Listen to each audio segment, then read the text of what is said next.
This is the Voice of the Land podcast with your hosts, Kevin Arnold and Nick Paulus. The one that got away. Another NFL opener. Yet another Browns heart-wrenching loss. Since 1999, the Cleveland Browns are now 1-21-1 on opening games. Boy, this one stings. But there are still 16 more. So it's as if it didn't even happen in most other NFL years. Is that how we have to go with it? I don't know. But we will break it all down here tonight on Big Play's Browns postgame show. This is the Voice of the Land. Welcome on in to the show, everyone. Tuning in tonight, I am Kevin Arnold alongside our producer extraordinaire behind that proverbial glass, Peter Telep. And, of course, this is a new era of the Voice of the Land, and we welcome in my new co-host for the entire Brown season, however long it goes, always positive Jay. Jay, how are you feeling tonight? I'm trying my best to stay positive. That was rough, man. Trying to live up to the name. Rough. Trying to live up to the name, right? I'll spin this as best I can today. We will do the best we can to keep it as realistic as we can. There will be overreaction everywhere. We will keep it real, as we always do on the Voice of the Land. We will give you just facts and realistic opinions here tonight. Of course, we are brought to you by Vector Technical, the right person, the right job, the first time, and DP Construction LLC. Reach out to them for all your concrete construction needs. Of course, reach out to them by phone, 330-217-4999, 330-217-4999, or email Tyler LaFrada at tylerlafrada@gmail.com. And we are partnered with LPV Productions along the Big Play Network. You can always find us on Twitter at VTL_pod, on Facebook at Voice of the Land. Find the show on Big Play's Facebook page or YouTube page at Big Play Live. Actually, I think it got switched to at Big Play, so my apologies there. My mind's all over the place already. We're going live as soon as this game ends. It's heartbreaking, but again, 1 of 17, so we will take it from there as we get through all of the heartbreak during this hour-long show tonight. But, of course, you can always find the audio of the show on replay on Google, Spotify, and Apple. Follow Jay at Always Positive Jay. Follow LPV Productions at LPV Productions on all social media platforms, and myself at Kevin and 7, because I at least try to always come through when it matters most. Again, Browns lose the season opener in Kansas City tonight, 33-29, a game they led for most of it, at least up until midway through the fourth quarter. 2 key turnovers and a botched snap on a punt from Jamie Gillen, or attempted punt from Jamie Gillen. The big turning points in the second half that led to the Kansas City comeback.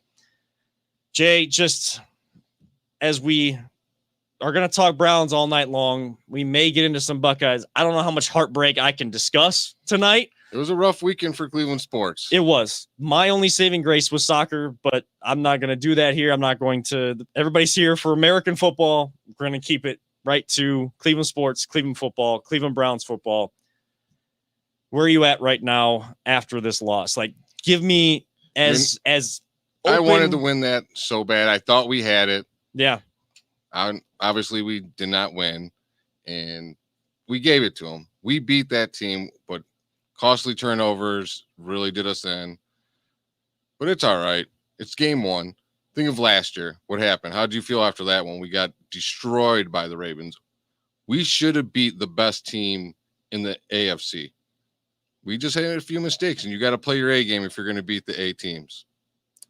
Got to play your A game if you're going to beat these teams. You can't have turnovers. You can't have costly penalties. That was a big thing in the first half.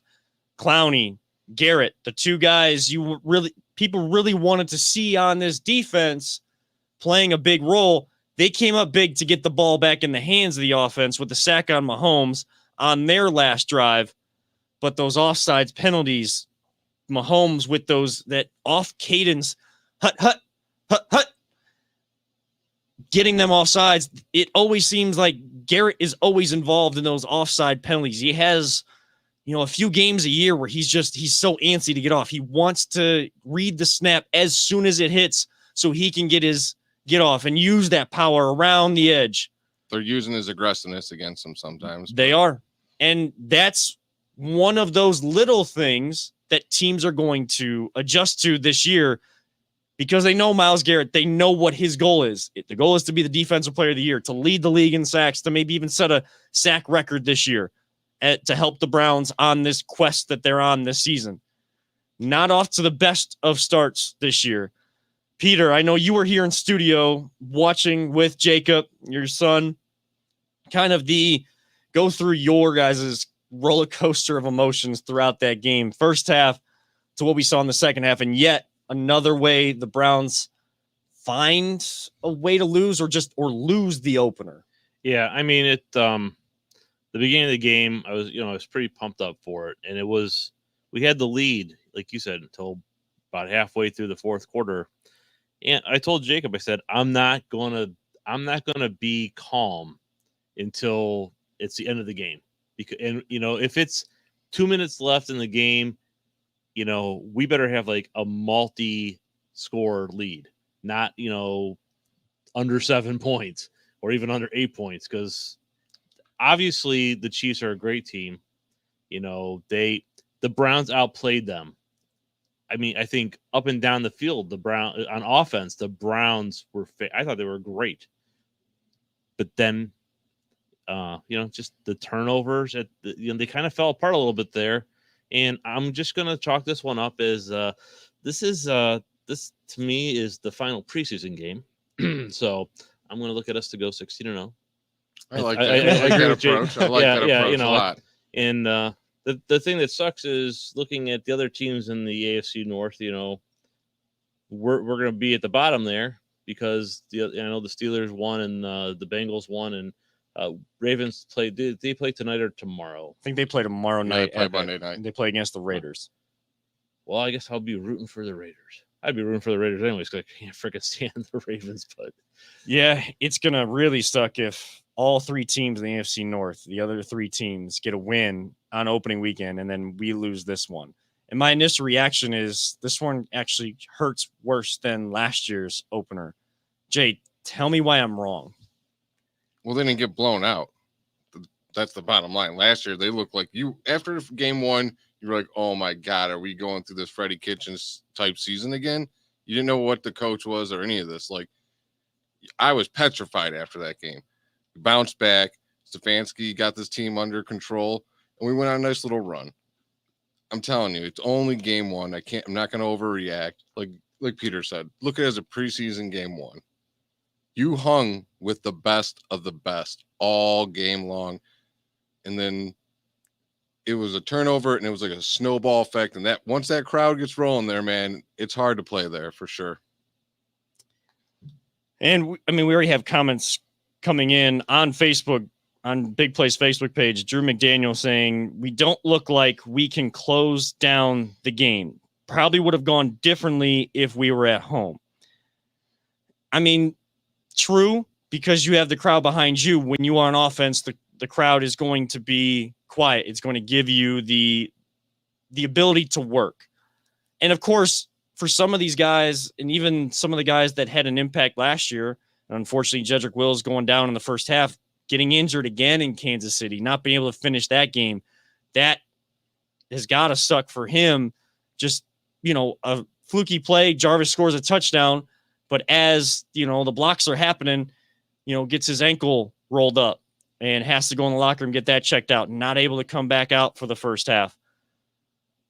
But as the offense for Kansas City was starting to get on more of a roll and the defense made plays, you really understood the impact a crowd can have and why we all know that even though the Browns are 0-1, First Energy Stadium is going to be absolutely electric next week. Oh, you better believe it. The Texans have no idea what crowd noise is yet. Like, all of their first and second year players have no idea what NFL crowd noise is. They're going to get their first taste in First Energy Stadium, and a crowd, a team, a coaching staff, an organization hungry to get that one win on the board, because you don't want one loss. You do not want to start 0-2. And thank God we're playing the Texans, and I believe they won today, right? Not even sure, but yeah, they're not the Chiefs. They're not even close to being the Chiefs. So let's start off and get 1-1 going. You got to get one, and you hope it makes them hungry, and it's not like this becomes one of those habits that a team gets into, one of those bad habits where, you can get off to good starts, but you can't close. Last year, Stefanski proved he doesn't make the same mistakes twice. So I think he's going to really clean up. We got a lot to learn from this game. You learn more from a loss than a win, that's for sure. You do, and there's a lot on defense that has got to be cleaned up for this team. There's a lot of yards given up. There was off coverage. There's missed tackles. When your safety goes out and you have to immediately change your entire game plan because he goes out acting foolish, that's going to hurt you a lot. Which we will get to that, and we will talk about that in the next segment here in just a little bit. But, looking at this, the Chiefs were able to go 9 of 13 on third down. And I know that we all know it's going to take time for this defense to find some sort of rhythm and find maybe the right pieces, the right mix of rotations to really hone in. It took the offense a while last year. They had the advantage of having a bye week midway through. The bye week is 12 or 13 weeks in this year. So it's going to have to happen in game and in practice for this defense. And you can't allow teams to either get away from you or come back on you when your offense may stall for a couple drives. Our offense is going to move the ball. They showed that right off the jump.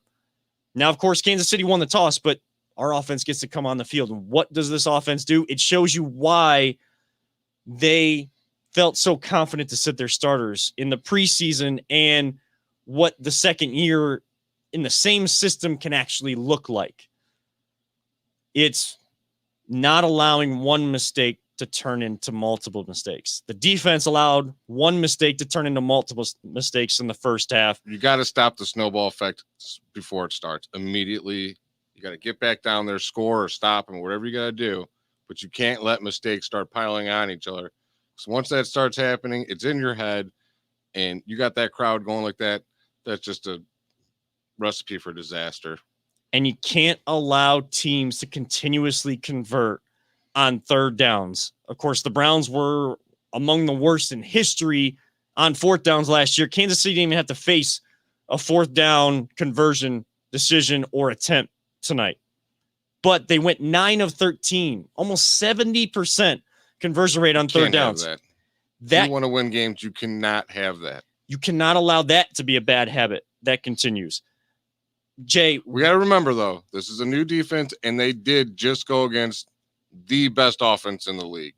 And when they needed to stop, they got the stop, and then the offense didn't put it together like they should have.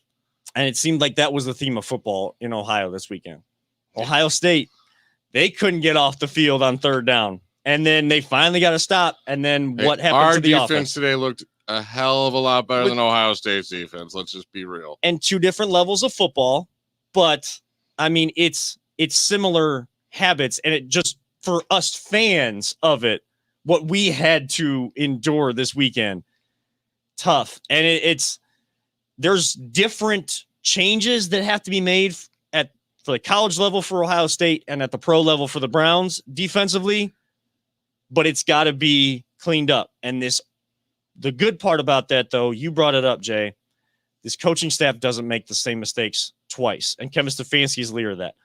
Why do you continue to have confidence in this coaching staff to make sure that those little things, and I'm saying I have the same confidence too, but I want you to explain, why do you have that confidence that those little things won't become bad habits that continuously come up early in this season? These coaching staff, they seem like they really are meticulous. They're very smart people. They work hard, and they're going to, like I said, they proved it all last year. They don't make the same mistakes twice. They you said it, they don't make the same mistakes twice. So, and I'm sure there's a lot of guys and there's a lot of conversations already in those locker rooms. Like, this is exactly what we have to do. They've heard how Kevin Stefanski, Joe Woods, and this coaching staff presents it last year.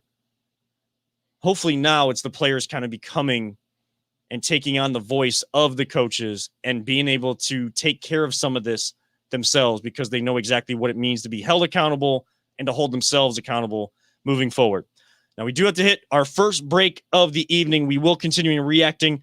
Browns do lose the opener to Kansas City, 33-29. Kansas City able to come back in this one. Another opening week loss. We will continue reacting to this. Keep sending your reactions wherever you're watching. We have comments coming in on Facebook, on Twitter. We will get to those on the other side of the break. We will also talk about some of the key plays and what we think was the big play of the game that really went into deciding it. We will get into all of that and more on the other side of our first break here on the Voice of the Land on the Big Play Network. Whether you're looking to hire new talent or start a new career, Vector Technical has you covered. Vector Technical is a 28-year-old staffing firm that has helped thousands of job seekers advance in their career with reputable partners throughout Northeastern Ohio. Vector Technical is more than just a temp agency. With an above-average hire-in rate of 1 in 4 candidates, Vector works hard to connect the right person with the right opportunity the first time. Vector Technical hires for skilled manufacturing and light industrial work and is sure to have a career that you've been looking for. To learn more, visit our website at www.vectortechnicalinc.com. Welcome back to the Voice of the Land. Kevin Arnold alongside our new co-host, always positive Jay and Peter Tellep. This evening, we are reacting post-game to the Browns' opening season loss, opening week 1 loss to the Kansas City Chiefs, 33-29. I think this, out of anything on a national stage under the brightest lights you can at a 425 game, Jim Nantz, Tony Romo, they're CBS's key play-by-play and color commentary team. We can talk about them a little bit later as well, but everybody, for the most part, around the country, being able to see this game sees why this is kind of the budding rivalry in the AFC. But the Browns cannot allow Kansas City to dominate this rivalry. They're going to have to find a way, and everybody's hoping that we see this one again in January. But we are getting your reaction as well. Thank you so much for tuning in on Twitter and Facebook. We'll get into some more of those comments here in just a little bit. But Jay, talking about some of these key plays in this game and that kind of went into deciding everything. That first half, it seemed like the offense couldn't do anything wrong. All the key plays were going good for us, it felt like, the whole first half. They were going good for us. I mean, you look, first quarter, their first drive, they convert on 4th and 3 to set up their 1st and goal. That third down. What a gutsy call, by the way. Gutsy call early in that game. Do you think that shows any sort of confidence level? I think he has very high confidence in his offense, not as much as he doesn't have confidence in his defense. You can't kick field goals and beat Kansas City. He knows that. If he would have kicked a field goal, I would have been upset straight up. Would have been totally upset. And it looked like the Browns had the right formula too, because on their opening drive, they go 13 plays, 75 yards, taking almost half of that first quarter clock away from the Chiefs offense. So kind of playing their game, controlling the clock, controlling the pace, going 7 minutes, 7 seconds, finishing off with Nick Chubb, 4-yard touchdown run, his first of the season. You get a second one later. And then the offsides penalty has Kevin Stefanski get aggressive again. I think that's the biggest thing about Kevin Stefanski. He has proven time and time again he is going to be aggressive and always has the right play call for it. That's for sure. That throw or that play call to Schwartz, the deep pass, if he catches that in stride, that's a touchdown all day. But he called a hell of a game that first half, I have to say that. I would have liked to seen him run the ball a little bit more in the second half, even after that fumble. But all in all, Stefanski had a great game today. Well, yeah. So Brown's able to get out to that was 22-10 lead at halftime. I mean, did anybody see that coming? No, they scored on their first 3 drives. They scored touchdowns on their first 3 drives. They converted in the red zone. They were 4 of 4 tonight in the red zone for touchdowns. They did not settle for field goals. Again, a second-year offense that has confidence in what they're doing. And they're just going to get better. They're only going to get better because, there's some nuances that I'm sure and new wrinkles that they still want to bring to this team. And somebody is probably still upset with themselves, even though, was it Nick Chubb had, I think it was 14 carries, 83 yards, 2 touchdowns. But what's the one thing he's probably going to focus on in any post-game press conference? It's that fumble. The fumble turned this game around. You could see it on his face as soon as that happened. He went to that to the bench and he just looked so angry, which I think he felt all our anger. Felt all our anger, and you're not going to see that. You don't see that often from him. You don't see him, giving up the ball. But that was kind of that first big play of the game, or first kind of momentum swing for Kansas City. Did they get a field goal out of that or a touchdown? I believe they got a field goal out of that one because and then they forced us a 3-and-out, which then the next Jamie Gillen muff punt there. Jamie Gillen, muff punt, snap comes back. Looked like a good snap. May have taken his eyes off it. I don't know. But then he starts running. I thought he had a chance to get rid of that one. But of course the angles on TV. He was going to do a little side kick and he just tried to run it. And again, maybe it's his rugby player coming out of him. Right. And the pressure of the game, the impact of the situation, what he may see there versus what you see on TV. I mean, did you think he could have still tried to get rid of it in a rugby fashion after he picked it up? Who knows? I'm not in that situation. I'm not a punter, you know what I mean? But right. Even if he does, how far it would have gone? Maybe it would have been blocked. It's just a bad play. Chalk it up as a loss. Yeah, chalk that one up as a loss. And then, of course, the end of the game, you finally get Garrett, your main defender, the one that is going. Garrett and Clowney, they converged right on him. Yeah. Now, but we were waiting for Garrett's name to be called in the right way all night long. We talked about how offsides,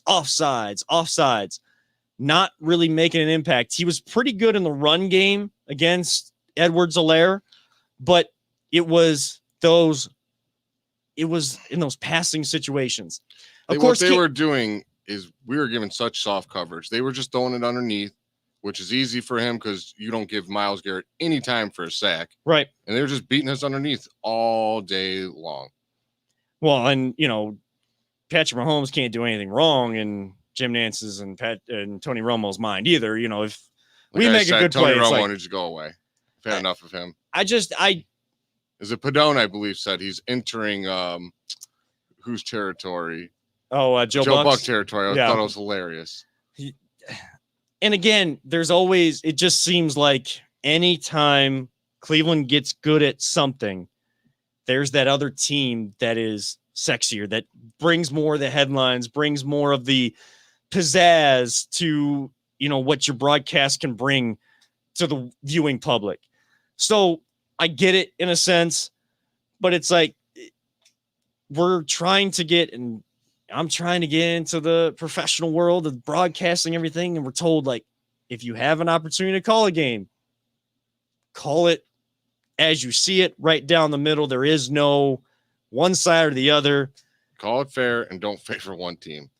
Nowadays, the guys that are kind of established, and what do? They kind of favor one side. That's the Cleveland people in us, though, the Cleveland against the world mentality in us. Yeah, that's very true. We're going to hear that more than other people, so I'm not going to dwell on that kind of thing.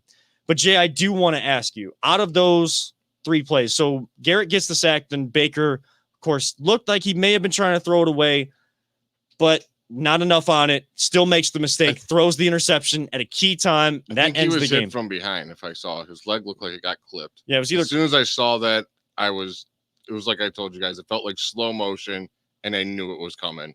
Yeah, he didn't step into that one as he was trying to throw it over the head of Harrison Bryant. But again, you put it in a dangerous spot. Chiefs make a play, the game is over.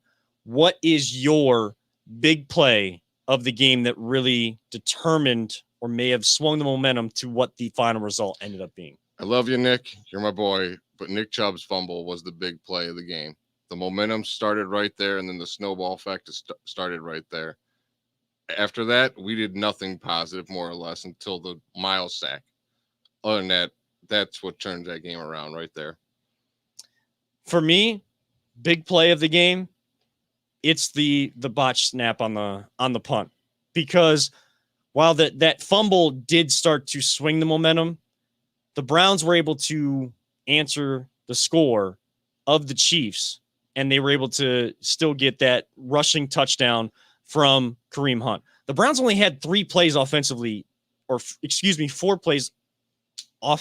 the third quarter.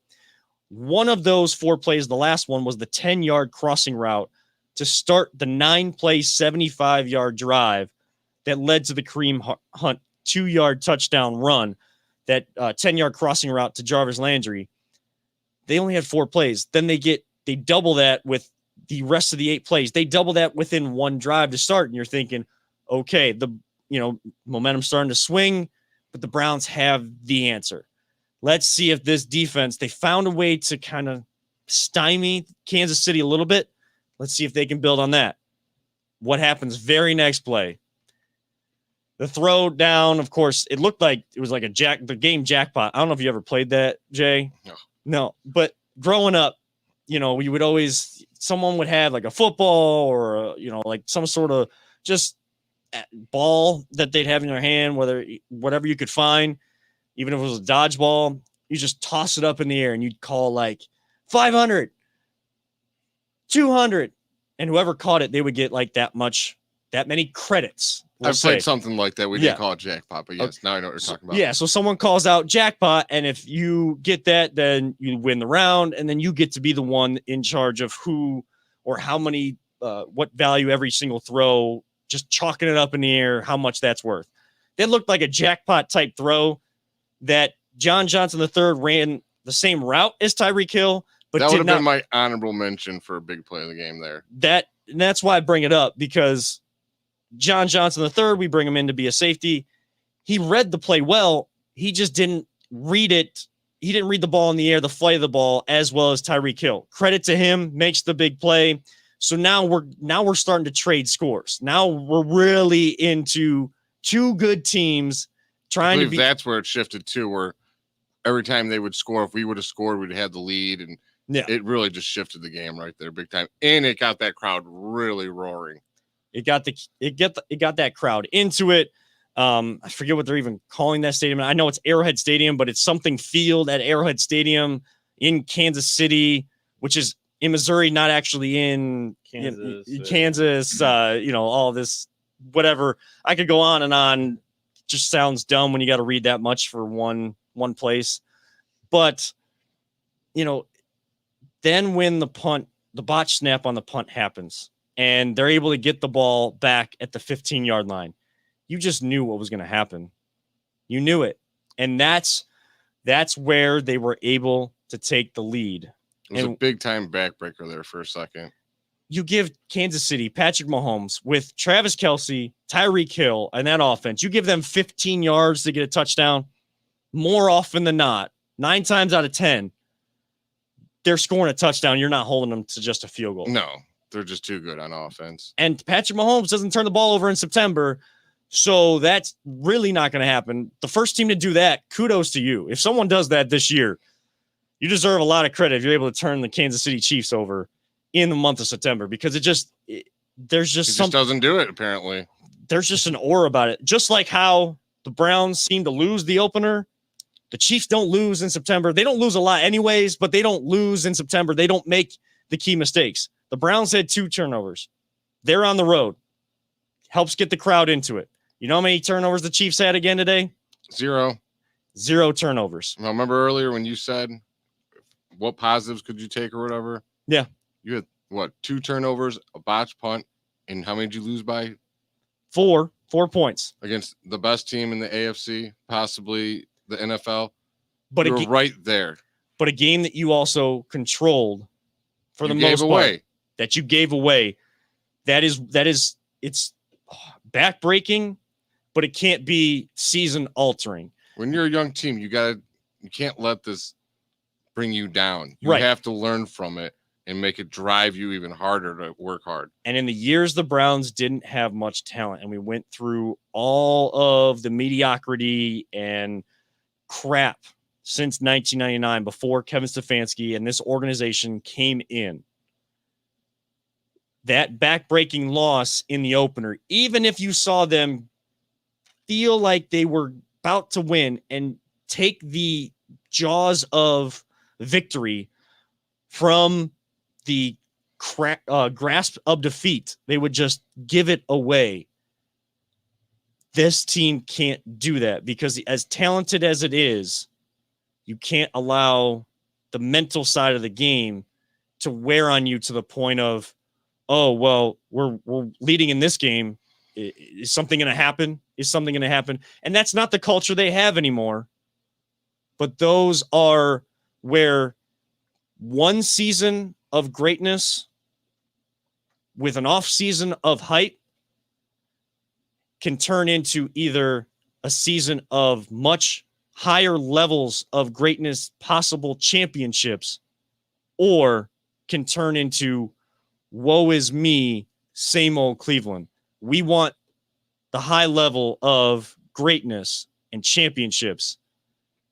And I think that's the culture that is in this town. And that's what gives you the confidence and has us, I guess, even keel to say we're not yelling, we're not upset about the loss, but we're disappointed. And you got leaders like Jarvis Landry, Baker Mayfield, Myles Garrett, even Kareem Hunt. They're not going to let that happen. They won't let that happen. They're too good and they're awesome leaders. They're going to get this team going. We're going to bounce back next year. And I expect us to just literally stomp the Houston Texans next week. That's what needs to happen. And you know the city of Cleveland will bring the energy to First Energy Stadium. I'll be bringing week. it. I'll be bringing it. Jay will be in tow. He has his season tickets. He will be there for week one and week one of the home schedule, which is 9 games this year too. So let's take advantage of home field and make sure that all of the little mistakes that can be corrected are corrected and we take things to another level. We will talk a little bit about that game in the last segment here. On the other side, a key inactive for the Browns tonight that may have been able to help extend some plays, some drives for the Browns, may have not. We'll talk about OBJ, Odell Beckham Jr. on the other side of this break. And of course, get to more of your comments. I promise we will get to them. They are flying in on Facebook. I will get to those at the start of the next segment. But if you want some of your Voice of the Land gear, and we'll have to get Jay's face on some of the gear as well now because I don't know if they want that. This isn't a 1 week thing like in the past with Always Positive Jay. This is for the next several months and possibly longer. We'll talk about that moving forward as well, but we'll have to get his stuff on there. If you still want Paulus's face on some of the Voice of the Land gear, for right now, we have exactly where you can get it during this break. This is the Voice of the Land on the Big Play Network. Are you struggling to hire the right talent or maybe even find the right career? Vector Technical makes it easy. Since 1992, Vector has provided Ohio employers with a reliable process for hiring and have helped thousands of job seekers advance in their careers. Vector Technical is more than just a temp agency. We invest time to get to know each client and candidate personally. Vector places people in job opportunities that they are truly excited about. Interested in learning more? Visit our website at www.vectortechnicalinc.com to see a full list of our current job opportunities and to find out what Vector Technical can offer you.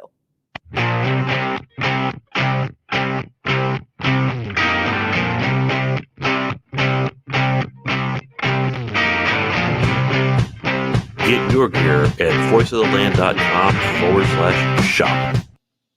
Welcome back to the Voice of the Land here on the Big Play Network.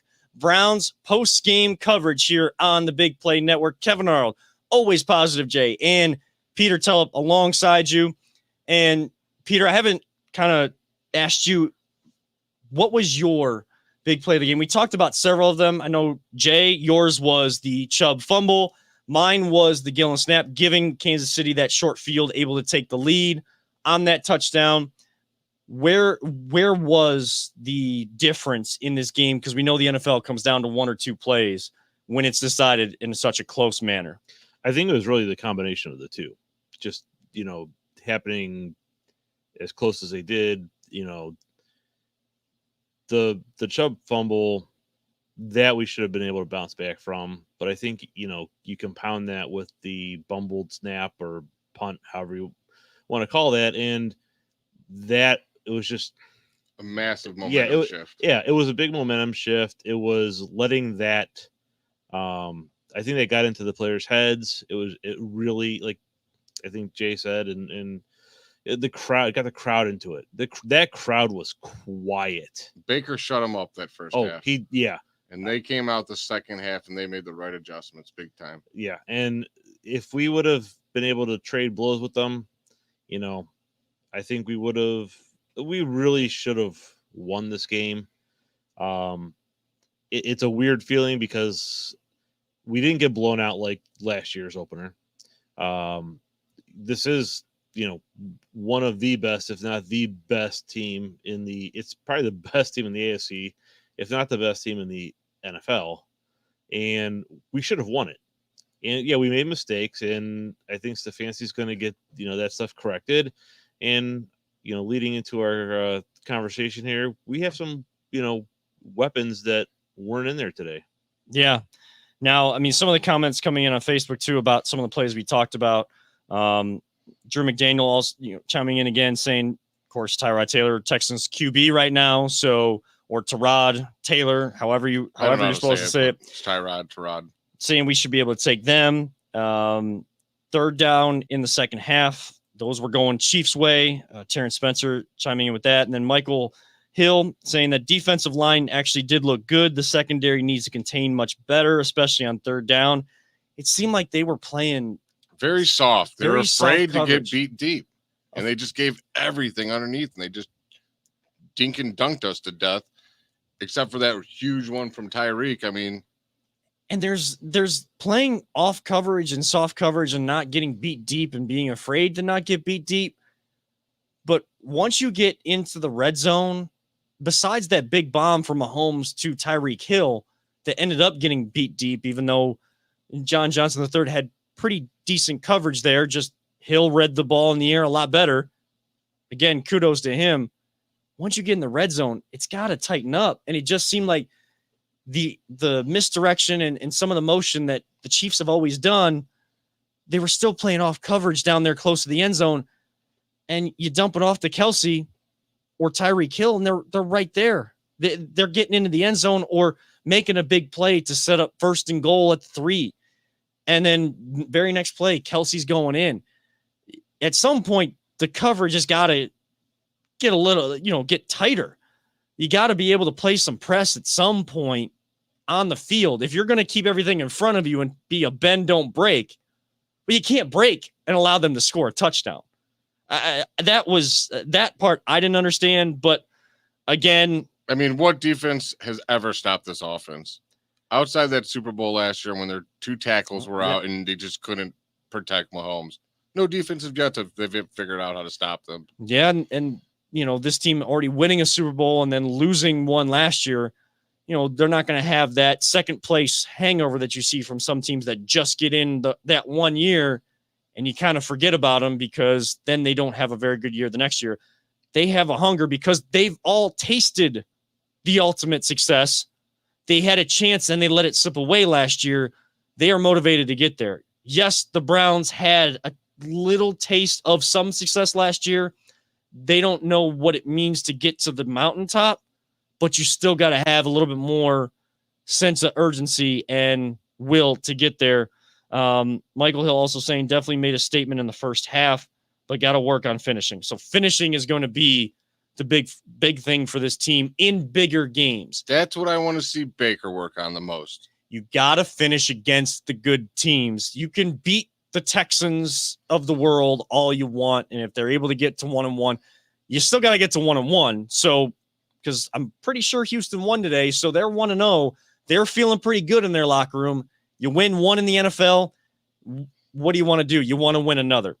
Whereas Jacksonville won their first one last year too, and then went off and lost all the rest of them. But you got to take care of business against the bad teams, but you got to finish against the good teams. And I think that's really the next step for this organization.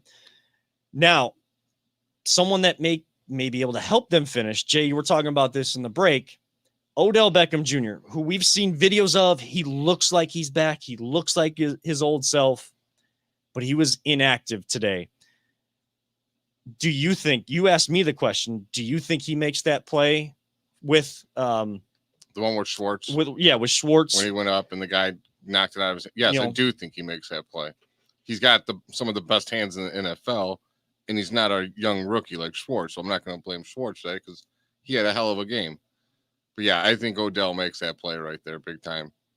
But I'm not upset that they sat him because we got 17 games this year. We're trying to make a playoff run. Let's not rush him back. We'll ease him into things, and we'll have him when we make a nice playoff run. And I understand them sitting him. That's not something or a decision I'm going to, hit them for or anything like that, because how I understand it, as the game was getting started, Tony Romo and Jim Nantz were talking about it on the broadcast. Kevin Stefanski said all week it was going to come down to 90 minutes before, like they were going to let 90 minutes before when the inactive and active list came out. I guess he didn't look comfortable. He didn't look fluid in his movements, and he just recently started, kind of getting contact in practice and going 11 on 11. And from all accounts, from all the beat reporters, he's looked great. But Peter, is he really that one piece that this offense is missing when it comes to finishing in these big games or being able to make that big play when it counts? Or is it just a matter of they need to execute better when those moments present themselves? I think they need to execute better. I think having, Odell in there will obviously help because it's just another weapon at our disposal. Odell could put the fear into a defense. Well, he can't, and the defense has to cover him, but you got Schwartz, that guy is fast. He is like crazy fast. And, the thing is, if we don't get out of our own heads and, tighten things up, it's not going to matter if he's there or not. I'm still feeling as much as it sucks that we lost, I still feel a lot better about this team than I did after week 1 last year. Oh, I totally agree on that one. But I want to read one comment. This was not put on our page. I'm going to yell at my friend here for not posting this, but my friend Melissa Sabo, so I'm calling her out. She says, all I'm saying is if things don't work out between Mahomes and his fiance, Romo will say yes to Mahomes. It's very true. It's very true. And I couldn't have said that better. So that's a good one. He might have a little bit of a man crush on Mahomes. Just a scotch. Just a scotch. Just like everybody had a man crush on Steph Curry and Kevin Durant. Just like everybody has I don't even know. Is there a man crush in the game of baseball? Was it Kyle Schwarber for Joe Buck? Oh, God. Kyle Schwarber. Schwarber. Yeah, that's who Joe Buck would say. Bring yes up to. all the bad nightmares.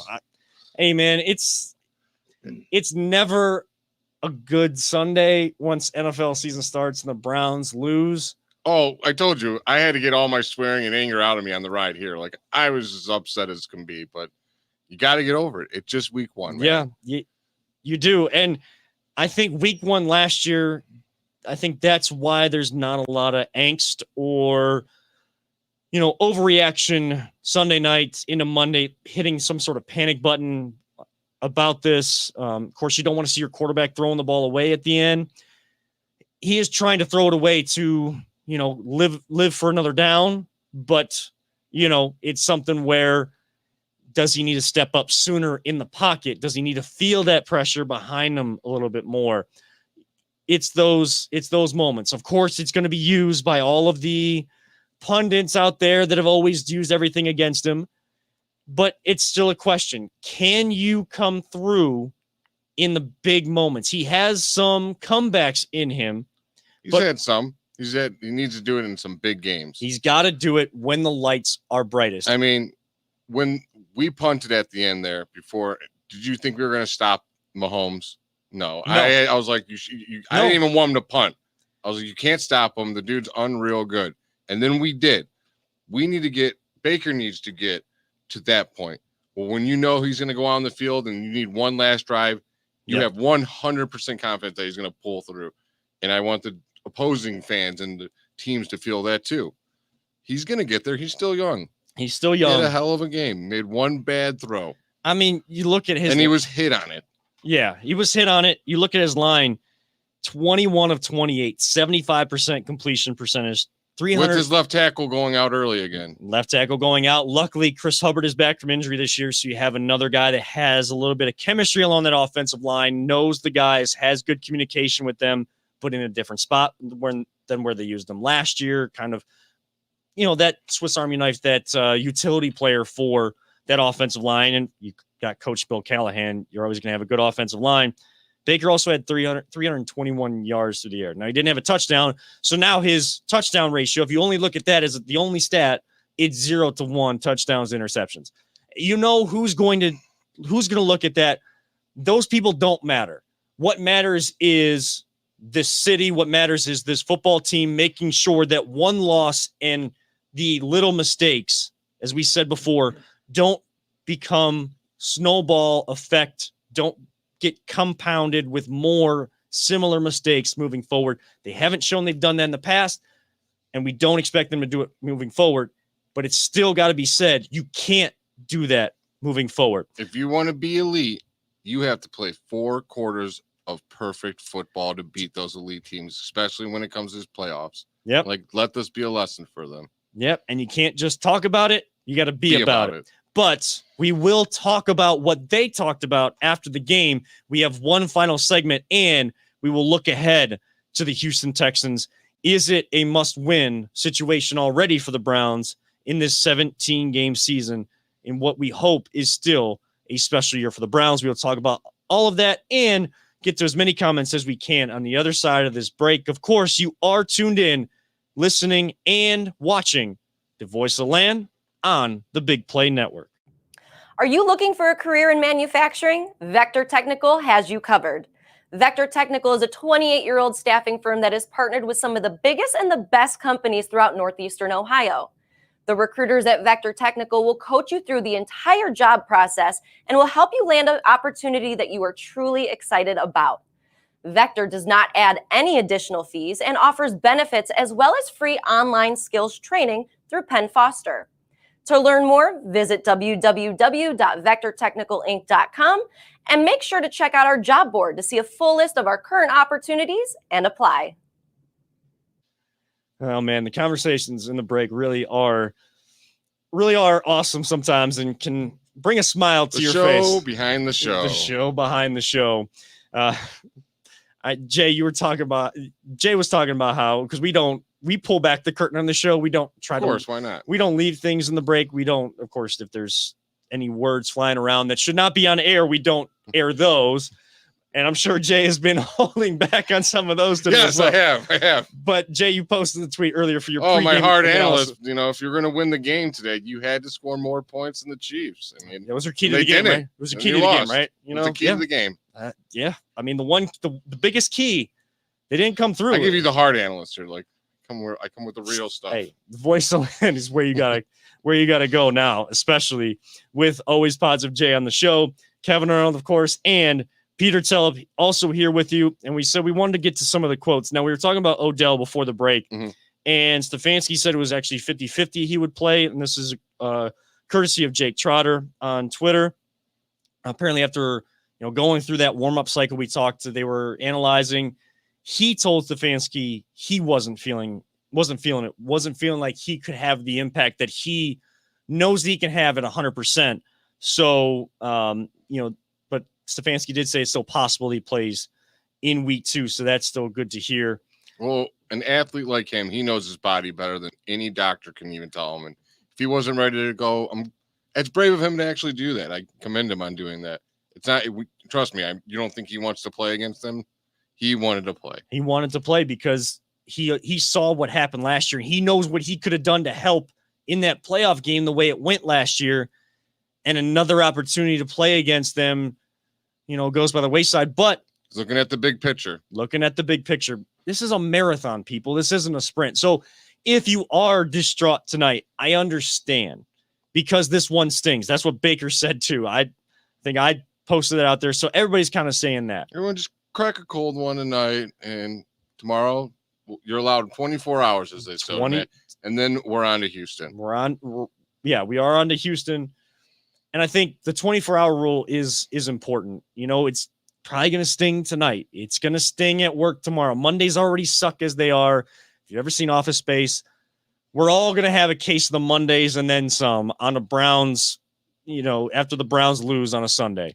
Now, when they lose, do you ignore Sports Center and all I was that just stuff? about to give the advice to the people. I'm not gonna lie. I don't listen to any radio. I don't listen to Sports Center. I give myself 24 hours away from the sports to calm down, relax. See, I might listen to a little sports talk because I'm trying to, trying to hear some of the other realistic takes out there and how people are coming at it from different angles, because some people may blame Baker, but why do they blame Baker after such a great game and then that one big interception? Baker had a part. Nick Chubb had a part. Jamie Gillen had a part. The whole team had a part. You win as a team, you lose as a team. Yeah.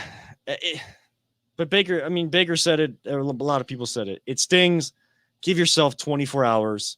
Know that there is 16 games still left. Not 15, 16. We are in a 18-week. Was our goal to win week 1? No. Or was our goal to go far in the playoffs? So I'll pose this scenario to people. You win week 1, you get that win over Kansas City. But you have a good enough year to get you to the playoffs, and you meet Kansas City again and you don't get it done. Do you feel like it was a successful season because you won week 1 against them? Absolutely not. No. So they have a lot of work to do in order to be a team that can get back to that point, because every year is different. But we all know that, winning week 1 isn't the end all be all. It can definitely invigorate a locker room, and you see teams that aren't supposed to be good having an outlandish year because they won week 1, because one win turned into 2, turned into 3. Like Jarvis said about the bad culture and the injuries and people staying out of the lineup or nursing an injury just because they didn't want to put their body on the line for a team that sucked. It's contagious. It's contagious. In the NFL, winning week to week is contagious. This team needs to feel that first taste, and they need to feel it next week. Baker also saying, according to Nate Ulrich, it was very frustrating. You have to play, as you said, Jay, a full 4 quarters. And they're all talking about how they couldn't finish. How do they make sure that, next week, we know that the Texans aren't supposed to be a good team, but you can talk about that and get that in your head. Can't overlook them. Can't overlook them because they're professionals. How do they make sure that what they say turns into what they do next week? You're just going to have to work hard and do, like Baker, they all say that you got to do your job. You just got to do your job. You got to execute when you're out there. Well, you got to execute and you got to be accountable. Perfect example. 92.3 The Fan, at 92.3 The Fan on Twitter. Browns wide receiver Jarvis Landry on Baker Mayfield, who I know some will still blame for this loss solely only on Baker, not the team. Jarvis says, quote, "He is the leader of our team. He spoke in the locker room after the game. He played well today. I know he's going to try to find ways to fix the things that went wrong today, as we all should. It's a team game." I said you win and you lose as a team. And that's it's never on one person. Nick Chubb holding himself accountable. taking responsibility for the fumble. And You got to take ownership, like you said. And they're getting out in front of it. They're being requested by the media to be talked to, and they're not avoiding the conversation. They're not, these diva players that you see all the time, like no comment, next question, whatever. I don't see these guys as people that this is going to like stop them from getting better. This is going to make them better. This is going to drive them.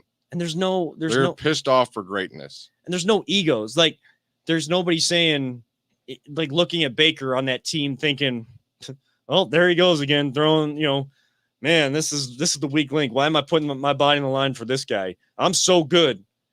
That's not the case. They're hearing one person take so much blame. They're like, hey, I had a key fumble in the game. Like, I take blame for that. That allowed them to get back in the game. Hey, I couldn't catch the snap on that punt. I need to be better. I only got one opportunity to punt, which is a good thing because our offense is having success, but I got to be mentally engaged in the game. And when my time to change field position, I need to go out there and execute. I didn't. Hey, I threw that last interception. I don't care if I was getting tripped or anything. I gave them the game away. We had a drive going. I let it slip. All of these guys start talking about that. Then it becomes, well, what do you do to make sure that doesn't happen again? They each look themselves in the mirror and each other in the eyes in the locker room, which it is a brotherhood. They all look at each other and say, and go to work. What does Kevin Stefanski say all the time? What word is in Berea? Work. Jay, what is the key this week to getting a victory against the Houston Texans in their home opener at 1 p.m. by 4 o'clock on Sunday? What is the key to putting the number 1 in the win column this NFL season? They're going to have to clean up their mistakes, for one, and they're going to have to just play their game. Don't go and play someone else's game. You got to play your game. And you just can't play down to your competition either. Don't overlook them, but don't play down to them either. I want to, like I said, you just got to put a stomping on the team and tell everyone you're pissed off about last week. We're coming for the rest of you all year long. And you know what? You know what's one thing we forgot to even mention? What they can't do? They can't let the other team get in their head. Ronnie Harrison being ejected, no matter what happened to transpire that. The broadcast team was completely wrong that Ronnie Harrison instigated that fight. Well, if you've seen it, the original flag was on Kansas City. Correct. If he doesn't retaliate back, because that's who you always see. It's not usually the antagonizer. It's the person reacting. He reacted, and then they switched around because it could be replayed if you're flagged. And the broadcast team was saying that he stepped on the Kansas City player, and that's why I don't think he was stepping on him. I think he was trying to walk over him, and a guy bumped him at the same time. And I am not giving any sort of credence to what Ronnie Harrison did. Ronnie Harrison should have been ejected because he pushed a coach on the other side. When the coach pushed him, you know what you do? You flop. You act like he pushed you so hard you fall back, and you're like, oh, my God, look what he do to me. You don't push back. Right. You have to be bigger in that moment. You as tough as it is, like, it's so easy to sit here behind a microphone when the emotions are so high and week 1 is going to say you got to hold back. Very physical sport, I get it, but that's a coach. You can't touch him. It's just like a ref. You can't touch him. You can't touch him. The problem is I am not condoning anything that Ronnie Harrison did. He got kicked out. He suffered the consequence of his actions. But why is there no consequence? If New York is already buzzing the referees after they made the call on Kansas City to switch it to the Browns, why are they not seeing what actually happened and telling the referees? Why wasn't it offsetting? Correct. That's what I didn't understand. Why was the coach not kicked out? The coach, there is a sideline infraction. They are not supposed to cross a certain point on that sideline and interfere with what is going on between the players, even if the player action kind of spills into that area. They shouldn't be putting their hands on the players. Guess what? If you want to be putting your hands on the player, you better put your helmet and pads on and go out there and play for the team. If you want to get knocked around a little bit and you want to knock some guys around, go out there and put the pads on. Otherwise, stick to the headset, stay away, and then suffer the consequences if it's going to happen. Is that one of those calls because it's the home team? Because I have no explanation know. for that one. I mean, and again, it's not what determined the game. No, it didn't determine the game. But that's a little thing for the NFL. We talk about the little things the Browns have to clean up. It's these little things in these gray areas of all the rules that the NFL there's just questions all the time. There's question marks all the time. The college game, they got to figure out what's targeting and what's not. Again, not a play that determined the game for the Buckeyes either. That they put themselves in position to lose that game. But, what we're trained to see as targeting, then it's not another time when it looks exactly the same or worse. There's got to be they have a lot of inconsistencies to clean up. The Browns have inconsistencies they got to clean up. A lot of people got to hold themselves accountable and fix a lot. Jay, final thoughts on this one. So that kind of our 1 hour, we're putting 24 hours ourselves into one to get through this. We'll have our own time throughout our work days tomorrow to actually go through the 24 hours. But in terms of our Voice of the Land family, your final thoughts to wrap this up, to really move on to Houston. Well, the nice thing is we are playing Houston next week, and I do see a W coming from this, but let's just not overreact. It's game one. We'll be fine. We're going to go on a nice little run here, and everything will be back to normal and good to go. Peter, final thoughts. I don't think I could have said it any better, honestly. I think, it was everyone knew this was going to be a hard game. I mean, as soon as we saw the schedule come out, we knew that this was going to be a tough one. And the way we played, there's some things we need to clean up, but I'm really impressed with how the Browns did. And I think, I don't think there's many teams that are really going to give us the problems that we had today. Tyrod Taylor and Patrick Mahomes are quite different. Let me just tell you, a little bit. Yeah, not as many arm angles coming from Tyrod Taylor as Patrick Mahomes. If I have to hear people like yell and scream about how many different arm angles, yeah, it's great. Like, it's fun to see, and when you're not playing against Kansas City, it's fun to see. He still eats his steak with the ketchup. Yeah, come on, arm angle schmangle. Put ketchup on everything. I put ketchup on some things that maybe other people wouldn't, but not everything. Maybe I put A1 steak sauce on too many things, but that might be my Patrick Mahomes ketchup issue there. But that's a topic for another day when we can have a little bit more fun. We need to get all of this out. And Jay, you said it. You gotta put this one behind you. You gotta move on. And just know that there are 16 games left. But it all starts next week. If you really think that 1 week doesn't matter and you're going to prove that and you are going to be a great team this year, next week should be a win, and we should be having a lot more fun on the Voice of the Land next week for week 2 of the new era of the Voice of the Land. Ain't that right, Jay? That is correct. And I'm sure Jay will give us all of the inner workings of what's going on in the stands next week as well. So we will have a unique perspective on the show next week. But I do want to thank Always Positive Jay for coming in tonight and joining us during this Browns season. I wish it would have been a little more fun. I'd love to have the first show a W, but we'll get that one next week. A little bit more. Yeah, we'd love to have a little bit more fun, be a little bit more joyous, but man, that hour flew by for week 1, and we're just going to keep getting better. Call-in line coming soon, so we don't have to just read comments. We can get you on the phone, and we already know that there will be words probably dropped that we can't actually hit a dump button for, but we do ask if once we get to that point, we all stay civil, we all stay realistic, and keep things. I didn't swear today. You guys cannot swear on the calls next week. We keep things in perspective here on the Voice of the Land. So for Always Positive Jay and our producer extraordinaire, Peter Tulloch, I'm Kevin Arnold, reminding all of you sports fans and Browns fans, don't let anyone ever tell you it's just a game, but keep things in perspective.